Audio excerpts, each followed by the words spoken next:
There are a lot more roller coasters out there than you think. You may already know about the ones at your local Six Flags or Cedar Fair park, but what about the more obscure coasters? There are over 1,000 operating roller coasters in the United States, and some of these rides are in pretty remote locations. Some parks out there have the only roller coaster found in a 100-mile radius. These rides in particular are sure to give some elusive credits to your coaster count, so here are just 10 of these extremely obscure attractions. Now for this list, there will be a couple of rules. First of all, I will only be including permanent installations since traveling fairs can pop up pretty much anywhere. Second, I won't be including alpine coasters for the sake of simplicity. So without further ado, let's get on with the list. Number 10, All-American Coaster at Mississippi's Brookhaven Exchange Club Park. Distance to the nearest coaster, 117 miles. This is the only permanent roller coaster operating in Mississippi, and one of only 4 roller coasters by BA Shift that are still in operation. However, much like the rides at Ohio's Stricker's Grove, this coaster operates only a few days every year. You can only ride this attraction for 1 week in August during the annual Exchange Club Fair. This fair has been going on since the early 1900s, and the roller coaster itself opened sometime in 1971. Its patriotic train has a red, white, and blue color scheme, and there's even an American flag on the front of it. Not much else is known about this ride, but if you're curious about riding this rare coaster, feel free to check it out this August.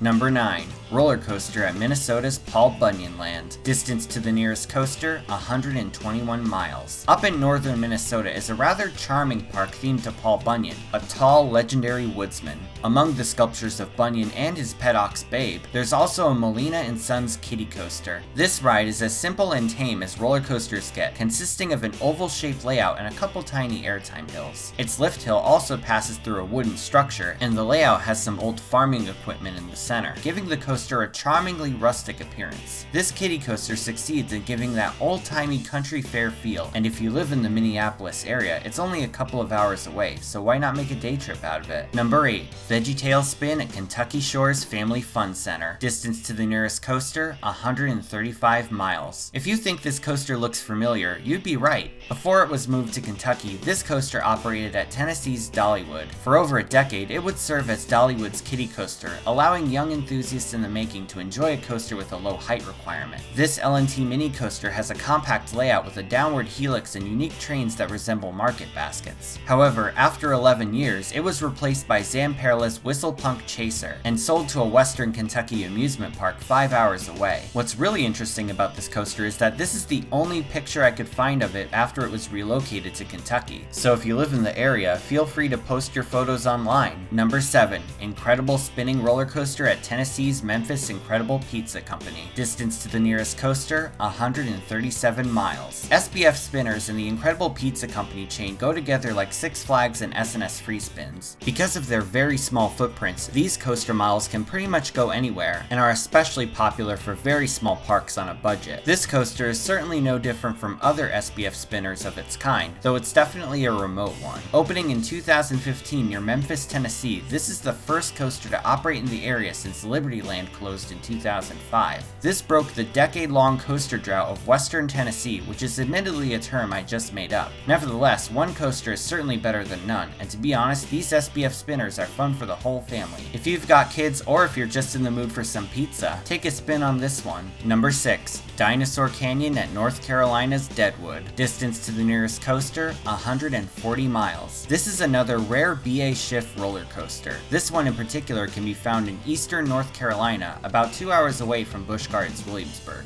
The park it resides at has a Western theme, and is also home to a full-service restaurant called the Smokehouse Grill, so you can get a nice juicy ribeye steak to go with that roller coaster. As for Dinosaur Canyon, it actually has some pretty decent theming for such a small coaster. It's got sand, plants, rockwork, and even a nice sculpture of a dinosaur in the center. That's actually more theming than most major coasters out there, and it's perfect for the dinosaur lovers in the family. Sure, it may be pretty far from other roller coasters, but if you're ever in the area, it's certainly worth a ride. Number 5, Minor Mike at Texas's Gatti's Pizza. Distance to the nearest coaster, 162 miles. Minor Mike is a popular mass-produced coaster model by Wisdom Rides. It has an extremely short oval layout and is most famous for its hilariously creepy ride vehicle. I mean, just look at that face. There are 18 of these coasters currently operating, and because of their small size, many of them are indoors. The most remote of these coasters is definitely in Abilene, Texas at Gatti's Pizza. This amusement center first opened in 2013, offering arcade games, pizza, pasta, and an indoor roller coaster. While it is the only operating roller coaster in over 100 miles, it's located exactly halfway between the cities of Dallas and Lubbock, so if you plan on driving between the two cities, you can pick up an extra credit on the halfway point. And by the way, the buffet has several daily specials, so you can check those out too. Number 4, roller coaster at Washington's Country Mercantile. Distance to the nearest coaster, 171 miles. This ride is famously known as the roller coaster in the middle of nowhere, and one look at its location makes it easy to see why. Country Mercantile is a farmer-style market in southeast Washington, specializing in chocolate, salsa, and homemade ice cream.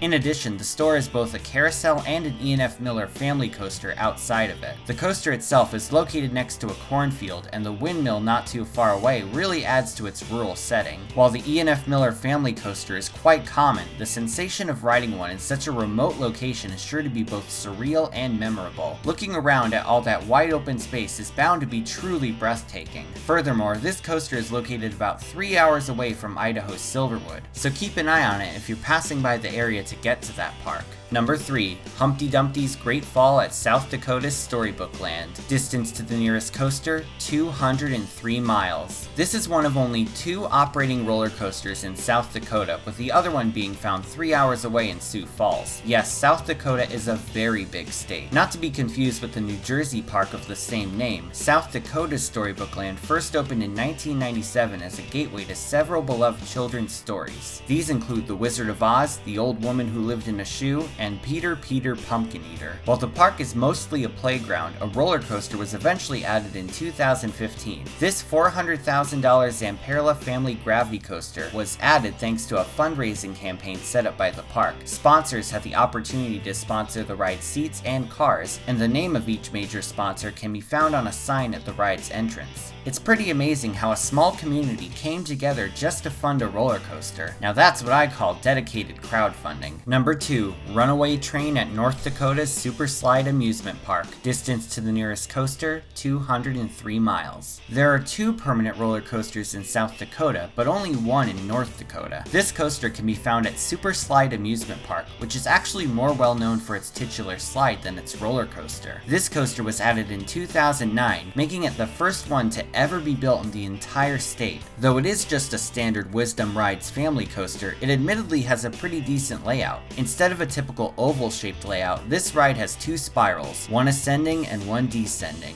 Considering how small and remote this park is, they could have just gotten a wacky worm, but they really went the extra mile. Impressively enough, the coaster also received some media attention on National Roller Coaster Day last year. It just goes to show that even the smallest coasters can make a big impact. Number 1, Log Roller Coaster at Idaho's Yellowstone Bear World. Distance to the nearest coaster, 220 miles. Yes, 220 miles. That's how far this ride is from any other permanent roller coaster. This is an SBF spinner in southern Idaho, located about 3 hours north of Lagoon Amusement Park and 3 hours south from the Old Faithful Geyser. Yellowstone Bear World is a drive-through wildlife park where you can check out animals like bison, moose, and even grizzly bears in their natural habitats. In addition, you can check out a few amusement rides and even feed the bears. Yes, you can feed grizzly bears at this place, and even bottle feed the cubs. Though feeding grizzly bears is pretty awesome. Getting to ride the most remote roller coaster in the country is pretty awesome too. This family spinning coaster first opened in 2016 as a replacement for the park's old Pinfari circus clown. While some may see a roller coaster as out of place in a park like this, the wooden facade of the train and the station help it fit right in.